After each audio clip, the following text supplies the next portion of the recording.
Hi guys, આજે આપણે એક પ્રોટીનથી ભરપૂર એવી મીઠાઈ બનાવીશું કે જે બનાવવી બિલકુલ આસાન છે, બિલકુલ ઓછા ખર્ચની અંદર અને બિલકુલ ઘરમાં જ રહેલા સામાનમાંથી ને એકદમ સરળ રીતથી અને વધતી ઉંમરના જે બાળકો છે એમના સર્વાંગી વિકાસ માટે થઈ અને મગ છે એ ખૂબ જરૂરી છે. તો આપણે આ મગનો ઉપયોગ કરી, મગની દાળનો ઉપયોગ કરી અને એવી મીઠાઈ બનાવીશું કે આજ પહેલાં તમે ક્યારેય ન ખાધી હોય. ટેસ્ટમાં એટલી બેસ્ટ છે અને તમે મહિનાઓ સુધી ખરાબ ન થાય, એકદમ આસાનીથી સ્ટોર કરી શકો એવી પ્રકારની આપણી મીઠાઈ છે એ તૈયાર થશે. તો એમના માટે થઈ અને મેં એક મીડિયમ સાઇઝનું બાઉલ ભરી અને જે પીળી છાલ વગરની, જે ફોતરા વગરની મગની દાળ હોય છે એ દાળને મેં લગભગ 4 થી 5 કલાક માટે પલાળી અને રાખી હતી. અને બસ આપણે આ રીતે નખથી ચેક કરીએ કે એમને પ્રેસ કરીએ અને એમના ટુકડા થઈ જાય તો સમજી લેવાનું કે પરફેક્ટ પલળી ગઈ છે. તો બસ આપણે હવે એમનું પાણી છે વધારાનું એ કાઢી લેવાનું છે અને એક સાફ કપડાની અંદર આપણે એમને પોળી કરવાની છે અને લગભગ આપણે એમને 10 થી 15 મિનિટ માટે આ રીતે પંખાની નીચે રાખી અને હળવી એવી કોરી થાય ત્યાં સુધી આપણે એમને સૂકવવાની છે. અને તમે આ રીતે કોટનનું કપડું આપણે લેશું ને એટલે શું થશે કે એમાં વધારાનું પાણી છે એ એમાં શોષાઈ જશે. બસ આ રીતે આપણે કરીશું, તમે જોશો અત્યારે. તો 10 મિનિટના સમય બાદ આપણું કપડું છે એ ભીનું થઈ ગયું છે અને દાળ છે એ કોરી થઈ ગઈ છે. તો બસ આપણે આટલું જ આપણે કોરું કરીશું અને હવે આપણે એમને એક જાડા તળિયાવાળા વાસણની અંદર એમને ટ્રાન્સફર કરી લેશું અને આપણે આમને શેકવાનું છે. તો બધી દાળ છે આપણા વાસણની અંદર આવી ગઈ છે અને હવે ગેસની ફ્લેમ આપણે મીડિયમ ટુ લો રાખી અને આપણે એમને કૂક કરવાની છે. તો આ રીતે એમને કન્ટિન્યુ ચલાવીશું અને મીડિયમ ટુ લો ફ્લેમ રાખીશું જેથી કરી અને વાસણમાં તળીએ ચોટે નહીં. અને શક્ય હોય તો એમને નોનસ્ટિક વાસણમાં કરશો તો વાસણ પણ ઓછું ખરાબ થશે. અને લગભગ 10 મિનિટનો સમય થઈ ગયો અને આ રીતે હળવી એવી દાળ છે એ કોરી થઈ ગઈ છે. પણ આપણે આમને લાંબો ટાઈમ સુધી મીઠાઈને સાચવવી હોય તો આપણે એકદમ પરફેક્ટ શેકવાની છે. એકદમ જ એમનો ફાઇન પાવડર થઈ જાય ત્યાં સુધી આપણે એમને શેકી લેવાની છે. તો લગભગ 15 થી 15 મિનિટ જેટલો સમય થયો અને તમે જોશો તો દાળનો કલર છે એ સારો એવો ચેન્જ થઈ ગયો છે. તો આ બેઝ ઉપર આપણે ખાસ વસ્તુ એડ કરીશું અને એ છે આપણા ચોખાના પૌવા. જે આપણે પૌવા ખાતા હોય છે, બટેટા પૌવા બનાવીને અથવા તો ચેવડાની અંદર ને જેમાં આપણે યુઝ કરીએ છીએ. તમે કોઈ પણ જાડા અથવા તો પતલા જે આવે છે પૌવા એ પણ ઉપયોગમાં લઈ શકો છો. તો એમને પણ સારી રીતે શેકી લેવાના છે. તો લગભગ મેં 2 થી 3 મિનિટ માટે શેક્યા. તો તમે જોશો તો આ રીતે હાથની મદદથી પ્રેસ કરીશું એટલે પૌવાના ટુકડા થઈ જાય એટલે સમજી લેવાનું કે એ પણ સારી રીતે કૂક થઈ ગયા છે. તો બસ હવે આપણે એમને ઠંડા કરી લેશું જેથી કરી અને આપણે એમનો પાવડર કરવો હોય તો એ આસાનીથી આપણે એમનો પાવડર કરી શકીએ. અને દાળનો કલર પણ તમે જોશો તો સરસ ગોલ્ડન એવો થઈ ગયો છે. તો બસ હવે આપણે એક મિક્સી જારની અંદર લઈ લેશું અને એકદમ આપણે એમનો પાવડર કરવાનો છે. તમે જોશો તો સાવ ફાઇન પાવડર જે મેંદોને હોય છે એ રીતનો નહીં થાય, પણ રવાથી થોડો એવો પાતળો એમનો પાવડર છે એ તૈયાર થઈ જશે.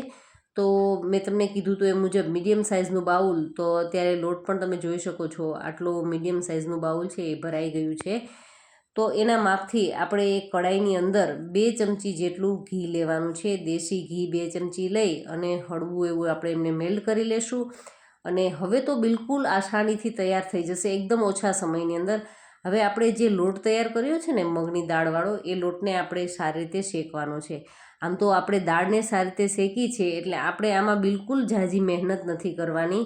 આપણે બસ 1.5 થી 2 મિનિટ માટે આ રીતે ચલાવીશું એટલે તમે જોશો તો એકદમ જ એ જે ખદખદે એમની અંદર બબલ્સ થતા હોય એ રીતનું આમાં થવા માંડે એટલે પરફેક્ટ. વધારે આપણે કૂક કરીશું ને તો એમાં દાજી જવાની સ્મેલ આવશે. તો આપણે વધારે કૂક નથી કરવાનો. અને કલર પણ તમે જુઓ ખૂબ જ સરસ એમનો ઘીની સાથે મિક્સ થયો તો એકદમ જ ગોલ્ડન એમનો કલર છે એ થઈ ગયો છે. તો બસ હવે આપણે એમને ઝાઝી વાર ન શેકતા આપણે ગેસની ફ્લેમને ધીમી કરી દેશું એકદમ. અને બસ હવે જો ખદખદી ગયું છે તો ગેસની ફ્લેમ બંધ કરી અને સાઈડ પર રાખી દઈએ. અને હવે એક વાસણની અંદર આપણે ચાસણીની તૈયારી કરીએ. તો આખું બાઉલ ભરી અને લોટ હતો તો આપણે અડધા બાઉલ જેટલી ખાંડ લેશું અને બસ ખાંડ ડૂબે એટલું આપણે પાણી લઈ લેશું. અને આપણે આમની ચાસણી છે ને કોઈ તારવાળી કરવાની જરૂર નથી, કારણ કે અત્યારે શિયાળાની કડકડતી ઠંડી છે, તો ઠંડીની અંદર જો ચાસણી તમારી થોડી કંઈ વધારે રહી જશે ને તો આપણી આ મીઠાઈ છે એકદમ કડક થઈ જશે. તો ખાસ આપણે બસ જે રીતે ગુલાબજાંબુની ચાસણી કરીએ છીએ ને એમાં માત્ર મધ જેટલી ચીકાશ આવે છે ને એટલી જ આપણે આમની અંદર આપણે ચીકાશ કરવાની છે, અને એ પરફેક્ટ આપણી ચાસણી છે એ તૈયાર થઈ ગઈ છે. કોઈ મેં તાર નથી કર્યો, તમે જોયું ને.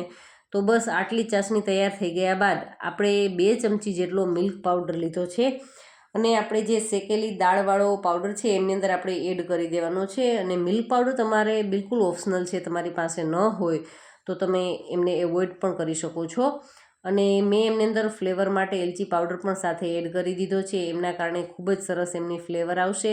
અને બસ હવે આપણે જે ચાસણી તૈયાર કરી અને રાખી છે એ આપણે આમની અંદર એડ કરી દઈશું, અને એકદમ લો ફ્લેમ પર આપણે કામ કરવાનું છે. અને બસ માત્ર હવે આમને 1 મિનિટ માટે આ રીતે ચલાવીશું ને લો ફ્લેમ પર, એટલે તમે જોશો તો સાઈડ પરથી કિનારીઓ પરથી તમે જુઓ આપણું બેટર છે એ હળવે હળવે છૂટું થવા લાગશે, એકદમ જથ્થા જેવું થઈ જશે. તો બસ હવે તમે જોયું ને સાઈડ પરથી ઘી પણ છૂટું પડતું હોય એવું દેખાય છે. તો એ પરફેક્ટ થઈ ગયું છે. અત્યારે આપણે આ બેઝ ઉપર ગેસની ફ્લેમને બંધ કરી દેવાની છે, અને આપણે ઘીથી ગ્રીસ કરેલી કોઈ પણ એક ડીશની અંદર આપણે આને ઢાળી દેવાનું છે. એકદમ ફ્લફી, તમે નીચેથી પણ જુઓ એકદમ જાળીદાર દેખાય છે. તો પરફેક્ટ આપણી મીઠાઈ છે એ તૈયાર થઈ ગઈ છે. અને હવે આપણે ડીશની અંદર સારી રીતે સ્પ્રેડ કરી લેશું, અને ઉપરથી મનગમતા ડ્રાયફ્રૂટ એડ કરી શકો છો. તો શિયાળો છે તો અખરોટ અને કાજુ તો ખાસ આપણે ખાવા જોઈએ.